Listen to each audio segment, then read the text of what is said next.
প্রিয় দর্শক, এতদিন দেখেছি যে নাসিরুদ্দিন পাটোয়ারি বিভিন্নভাবে মির্জা আব্বাসকে খেপানোর চেষ্টা করেছে। বিভিন্নভাবে চাঁদাবাজ এটা সেটা ইভেন শেষ পর্যন্ত হাসনাত আব্দুল্লাহ একটা বাচ্চাকে মানে তার ছেলে কিনা জানি না, বাট একটা বাচ্চা মেবি ৩ বছর ৪ বছর সেই বাচ্চাকে শিখাচ্ছে। তা আসলে এইসব ছেলেদের থেকে বাচ্চারা কি শিখবে সেটা কিন্তু আমরা বুঝে গেছি। আর দেশকে আর কি শিক্ষা দিবে? যাদের মানে জুলাই বিক্রি করে খাওয়াই হচ্ছে কাজ, তারা আসলে দেশের জন্য কি করবে? সেটা আপনাদের কিন্তু চিন্তা করতে হবে একবার। যারা এখনো তাদের প্রতি আবেগপ্রবণ, তাদেরকে কিন্তু চিন্তা করতে হবে।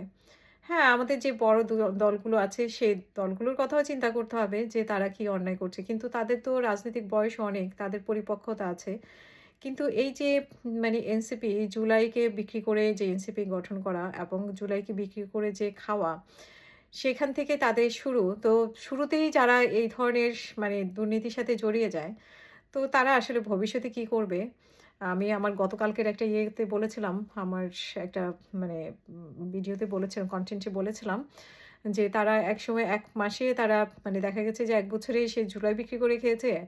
আর দেশের ক্ষমতায় আসলে ওরা ১ মাসেই দেশ বিক্রি করে খেয়ে ফেলবে। এরকমই হবে। সো মানে আসলে ওদের লোভটা একটু বেশি। আর ওরা নিজেদেরকে অনেক চালাক মনে করে। সেটাই। এই জায়গা থেকে যদি ওরা সরে এসে মানে সঠিক রাজনীতি করে, দেশকে ভালোবাসে, দেশের মানুষকে ভালোবাসে সেটা অন্য বিষয়। কিন্তু ওরা শুরুতেই চালাকি করা শুরু করেছে দেশের সাথে, দেশের মানুষের সাথে।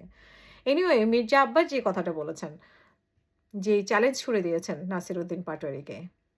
কি হয়েছে তা যদি না হয় আপনার তো এতগুলো ভোট পাওয়ার কথা নয়।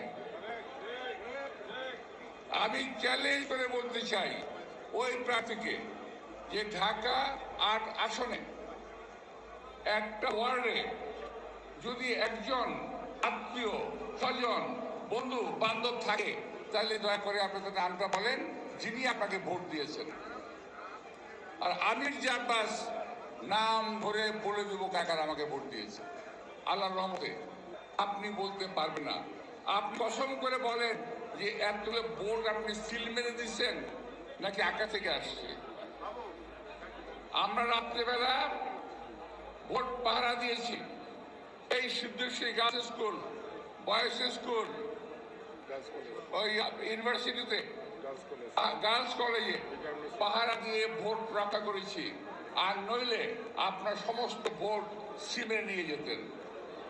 অদ্ভুত কায়দায় আপনারা ইঞ্জিনিয়ারিং করেছেন, চাপিয়ে দিচ্ছেন বিএনপির উপরে। আমার এই এলাকাতে নির্বাচনে আল্লাহর রহমতে হারার কোনো রেকর্ড নাই। আপনাদের দয়, মুরব্বীদের দয়। আওয়ামী লীগের সময় নির্বাচন হয় নাই, সেখানে আমাকে বলতে পারেন এলাকায় আমার হারার কোনো রেকর্ড নাই আল্লাহর রহমতে। সুতরাং আমি কোনটি ভোট পাইলাম এটা আপনাদের চিন্তা করার দরকার নাই। এই এলাকায় আমার ক্লাস ফ্রেন্ড আছে, আমার জি, বন্ধু আছে। এবার শুধুমাত্র ভোট কারচুপির কথা বিএনপিকে চাপায় দেওয়া হচ্ছে বা ইঞ্জিনিয়ারিং এর বিষয়টা বিএনপিকে চাপায় দেওয়া হচ্ছে। কিন্তু আমরা জানি যে ইঞ্জিনিয়ারিং বা মানে ইঞ্জিনিয়ারিং হয়তো বিএনপির ক্ষেত্রেও হয়েছে, কিন্তু সব দলের ক্ষেত্রেই হয়েছে। এই যে এনসিপি ৬ টা সিট পেয়েছে, ইঞ্জিনিয়ারিং ছাড়া পেয়েছে। এই যে জামাত যে এতগুলো সিট পেয়েছে, ইঞ্জিনিয়ারিং ছাড়া হয়েছে। এইজন্য তারা শুরুতেই কিন্তু চুপ হয়ে গেছিল। কারণ ইঞ্জিনিয়ারিং তো তারা নিজেরাও করে এসেছে। আর যেটা মাহফুজ আলম খুব সুন্দরভাবে বলেছেন, ভাগ-বাঁটোয়ারার নির্বাচন, এত শব্দ করে কি লাভ? তো সেই ভাগ-বাঁটোয়ারার নির্বাচনই তো হয়েছে ভাই। তো আপনারা কে কাকে দোষ দিবেন?